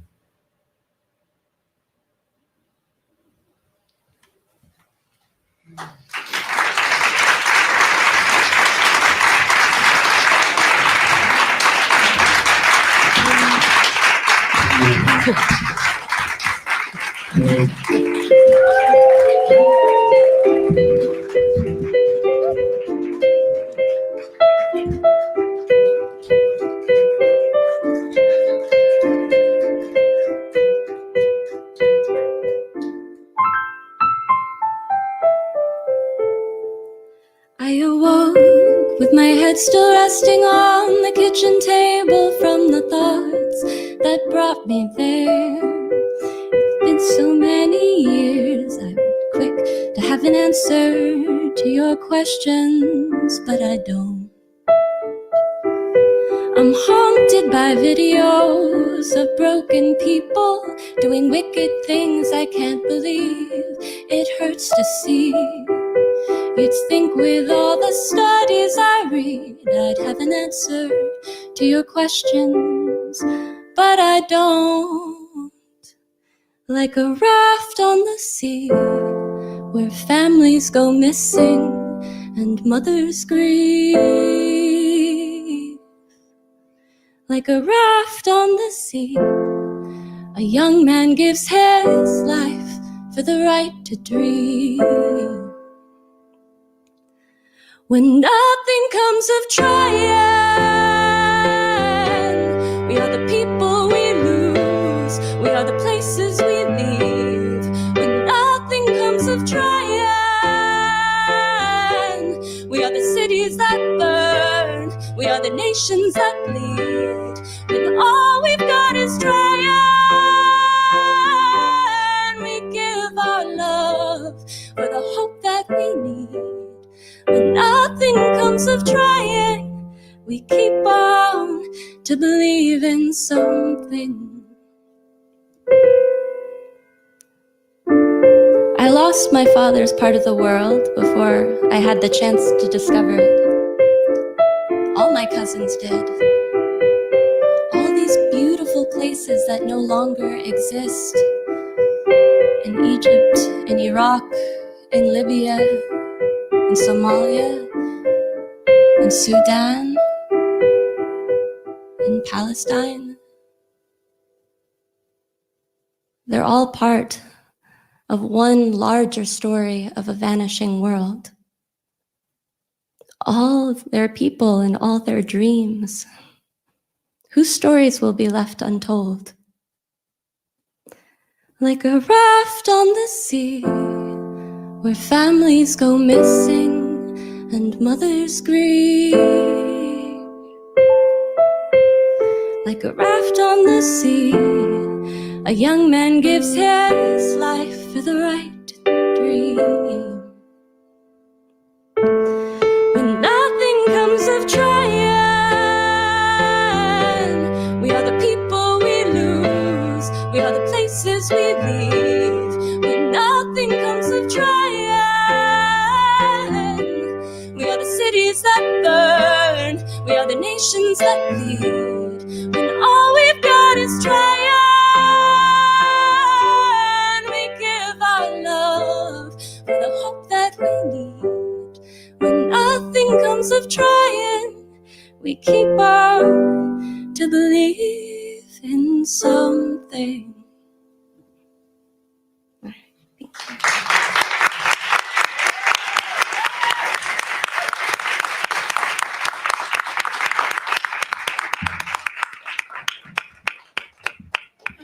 And before we get into it, let's give our cast an amazing round of applause. So let's get into it. So it's, Abraham's daughters, I should say. Yes. So timely for the last 20 plus years since you since you first wrote it. So tell us about the inspiration for writing this piece. So the people of Palestine are the inspiration for writing this piece. When I was much younger, I went in 1993, when this is set, during the Oslo Accords, to refugee camps through the occupied territories in Palestine. And I documented human rights abuses, and I documented this particular story. And actually, everything that they say was documented on my trip that year.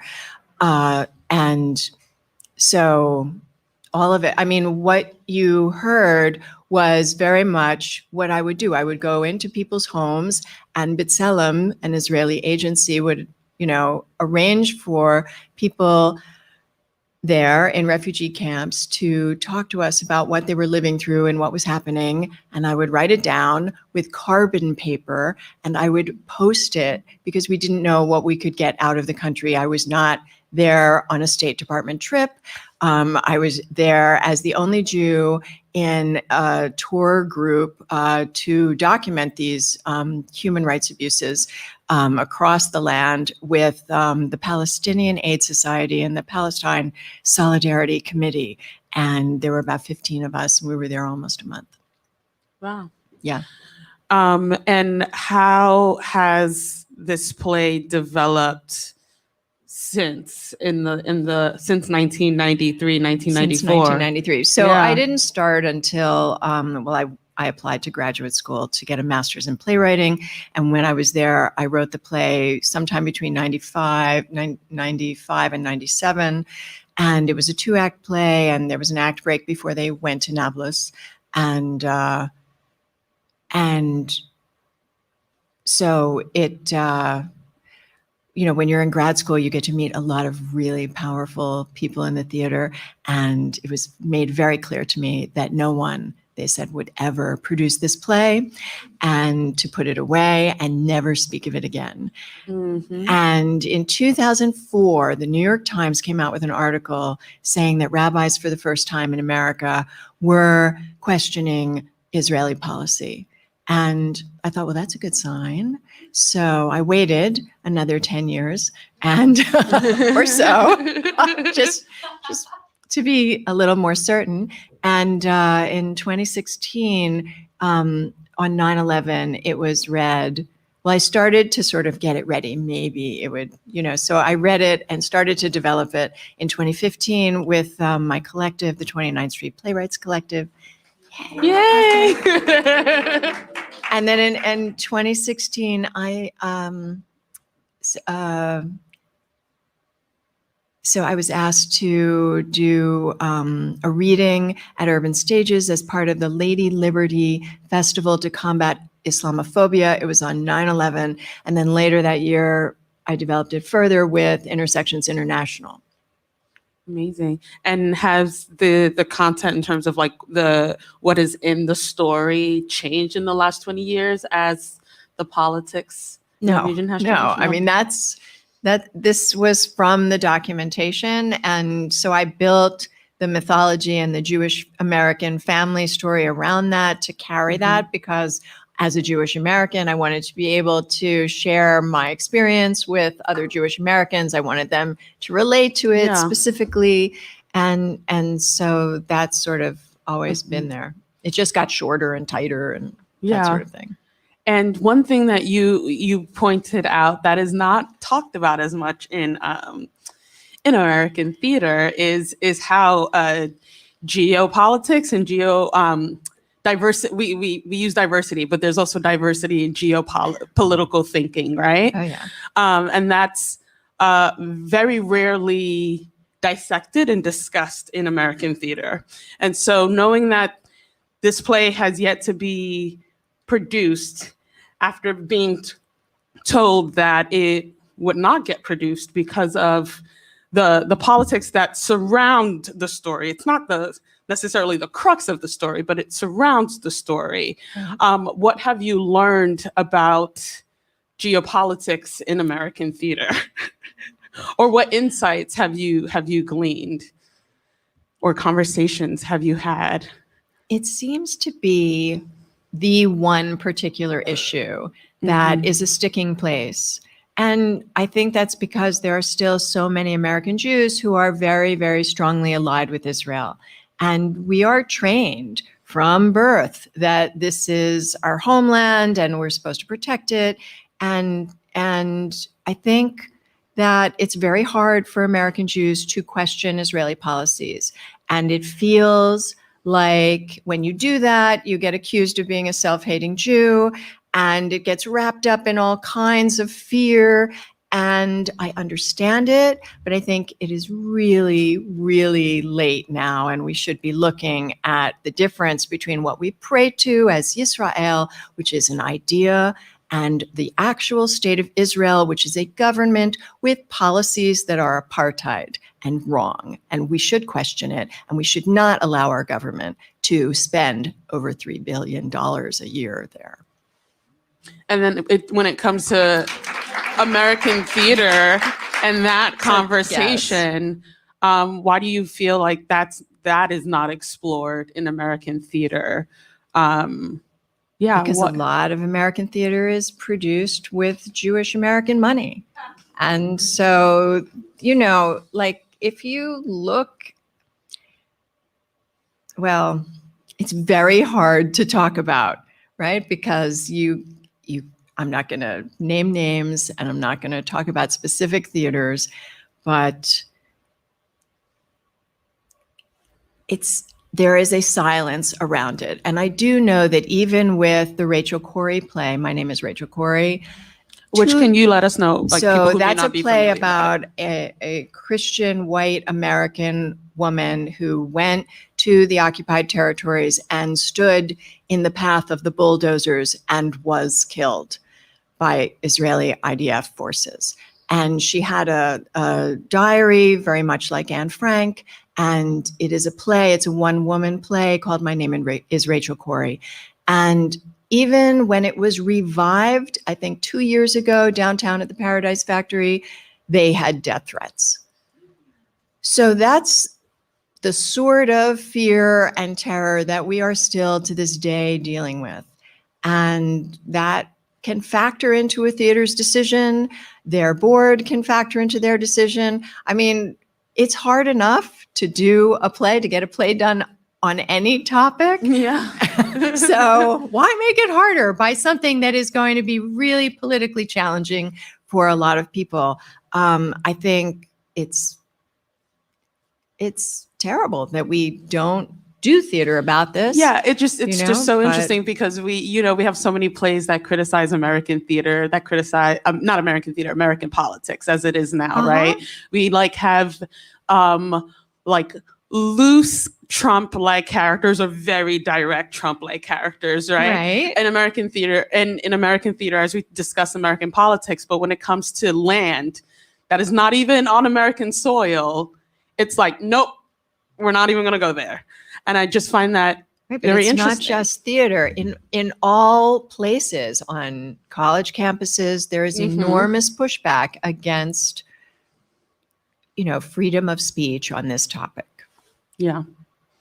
And I wonder if you think about where we are now in 2019, do you think about where your characters would be? Where Huda, Maxine, where would they be? Where would they be? How's Racie and Amel doing?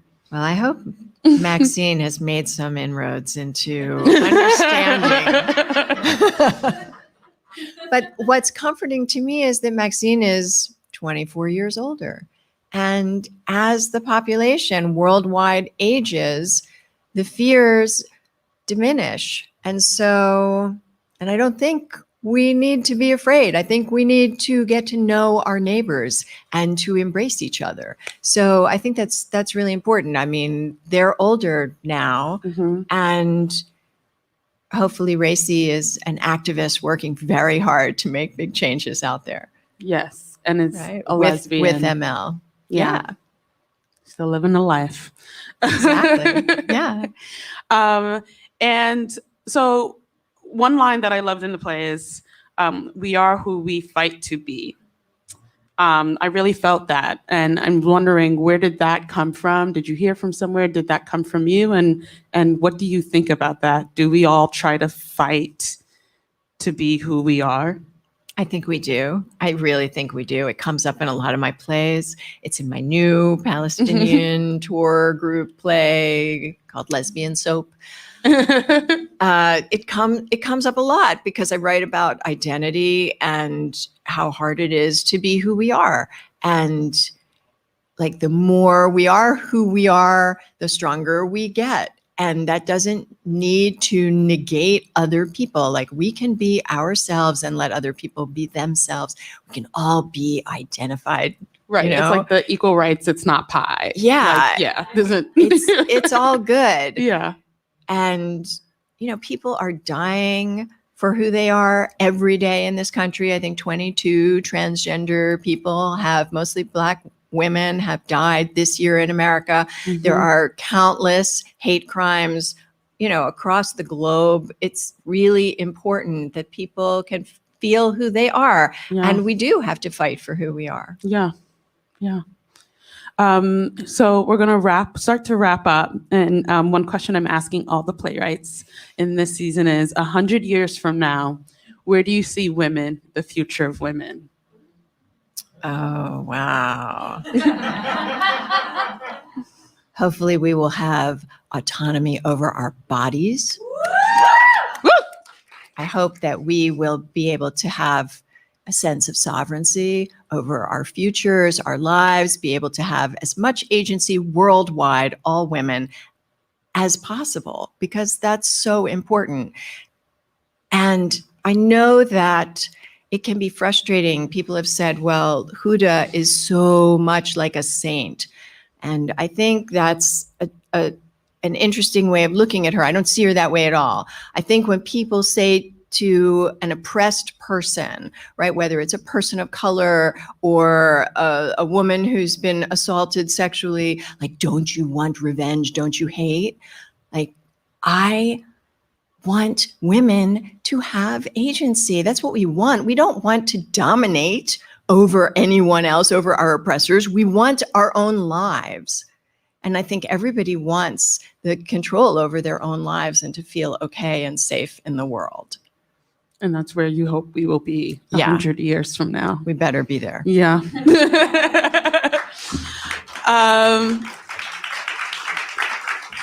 And if Trump were in the room, 60 seconds, what would you say to him? Get your hands off of me. You don't even think that you can touch women. Where does this come from? Like, who invaded you that you think you can invade others? What happened to you? Do you only think that interaction is transactional? Because it's not. I mean, I think it's so sad. Slime. Like, just, I can't, I'm trying, like, but that's really hard. That's all you, less than 60 seconds too. That's great. Okay. You don't need to take up the whole minute to say anything. Breakfast is so big. I mean, that's my next question, which is, what did you have for breakfast this morning? So every morning I have the same breakfast. I'm trained as a holistic health counselor. I have really tried to make the most healthy breakfast possible. And I have 5 autoimmune diseases. I have issues with digestion. So this is my breakfast. And I make it every morning, and I make it for myself and my partner. And what I make is I take a 10-inch dinner plate and I cover it with ground flaxseed. And then I put scrambled eggs and sardines with the bones, because you need the calcium. I don't take supplements. I have really strong bones. Okay. So there's sardines with bones and scrambled eggs. And then on top of that are tons of steamed vegetables, kale, cabbage, dandelion greens, sweet potatoes, that sort of thing. Big pile of those vegetables. And then there's raw sauerkraut and a side dish of blueberries. Oh my God. It's very serious breakfast. Oh my God. I forget to eat sometimes. Yeah, after that, I don't need to eat. I'm good. Damn. I mean, yeah, you had me until you said sardines, and then I was still with you, and then you said sardines with the bones, and then you lost me. You lost me there. Let me tell you, when you are 54 years old and they're like, where did you get that bone density? You'll be like, sardines with bones. Now I know. It wasn't the Got Milk campaign. It should have been Got Sardine Bones. I'm dairy free, so I have to do it some other way. Well, I just want to say thank you for that interview, Emma. That was great. And now for our thank yous. I just have some thank yous for our artistic collaborators who are part of this episode. So thank you to the Mark O'Donnell Theater at the Actors Fund Arts Center for hosting us in their Brooklyn theater tonight. Our wonderful cast tonight includes Jacqueline Antaramian, Bob Ari, Grace Canahuati, Esra Dayani, and Hannah Roze. Dramaturgy by Gabriella Steinberg. Directed by Dalia Ashurina. And our musician tonight is Aya Aziz. And Abraham's Daughters was, of course, written by Emma Goldman-Sherman. Thank you to Luke DeCola, our sound engineer and editor. And thank you to our TPS team and Business Lunch Productions. BLP is a leading creative agency based in New York City, working with creatives all over the world. And thanks as always to the Mark O'Donnell Theater for having us in their space. The Mark O'Donnell Theater at the Actors Fund Arts Center is a state-of-the-art black box performance venue and rehearsal space located at the lobby level of the Skimmerhorn in downtown Brooklyn. It's a program of the Actors Fund whose mission is to foster stability and resiliency and provide a safety net for performing arts and entertainment professionals over their lifespan. For more information on how the Actors Fund helps people in every area of the performing arts nationwide, visit actorsfund.org. And I have to say, if you're in the entertainment business, totally know about the Actors Fund. They're amazing. And before we get to hear our last song from Aya to close the night, we want to say thank you all for listening to The Parsnip Ship. Please follow us on Facebook and Instagram at The Parsnip Ship NY. If you would like to help support Parsnip, please help us grow and reach new audiences by sharing your experiences and episodes across social networks. You can listen to our first 4 seasons of TPS on iTunes, Spotify, Stitcher, Podbean. Our season 5 premiere episode, The Flora and Fauna by Allison Mead, is now available, and Buried Roots by Michelle Tyrene Johnson will be available soon. And join us for our next live recording happening here Monday, December 16th for Maria Sollando by Erlina Ortiz, directed by Rebecca Aparicio. This episode was produced by The Parsnip Ship and Business Lunch Productions. The Parsnip Ship is a fiscally sponsored project of Brooklyn Arts Council. New plays, new music. This is how we hear theater. Take it away, Aya. Thank you all.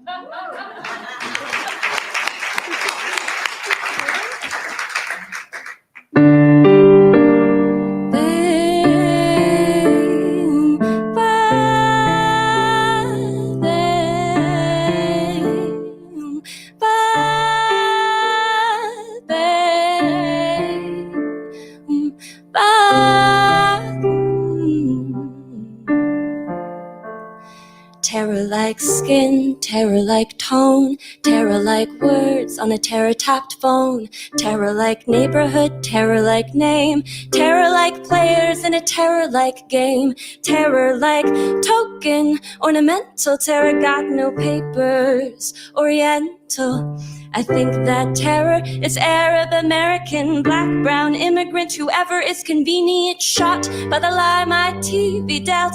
As a child, my mind didn't know it fell, rotting like a fruit, drying up like leaves, falling in the autumn from the sycamore tree of my soul, changing in color to the rhythms of it all.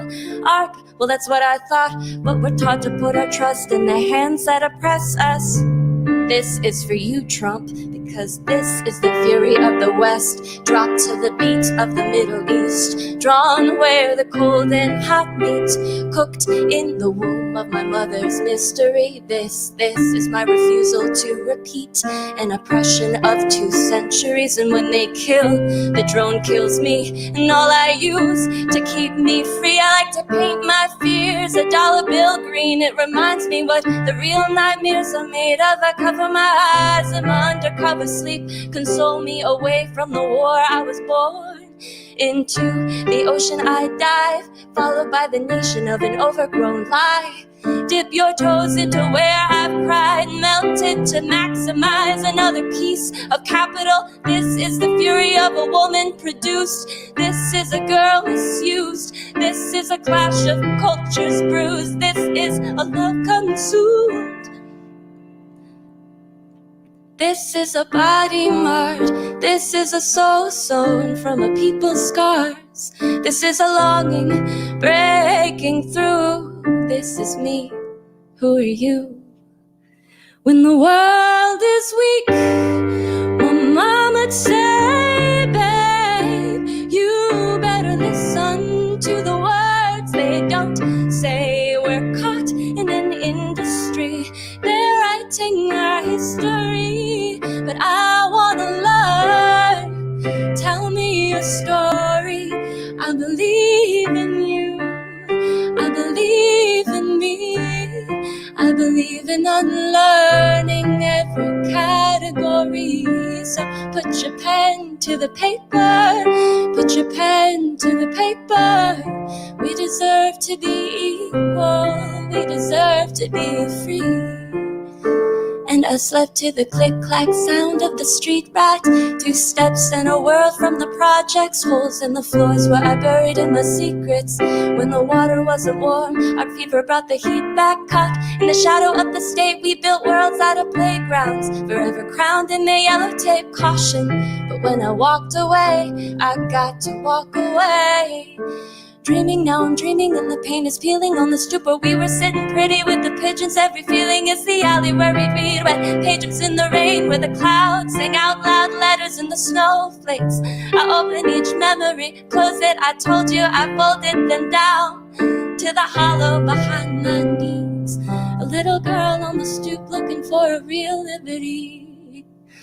When the world is weak, my mama'd say, babe, you better listen to the words they don't say. We're caught in an industry, they're writing our history, but I'm gonna learn. Tell me your story. I believe in you, I believe in me. I believe in unlearning every category. So put your pen to the paper, put your pen to the paper. We deserve to be equal, we deserve to be free. We deserve to be equal, we deserve to be free. Thank you.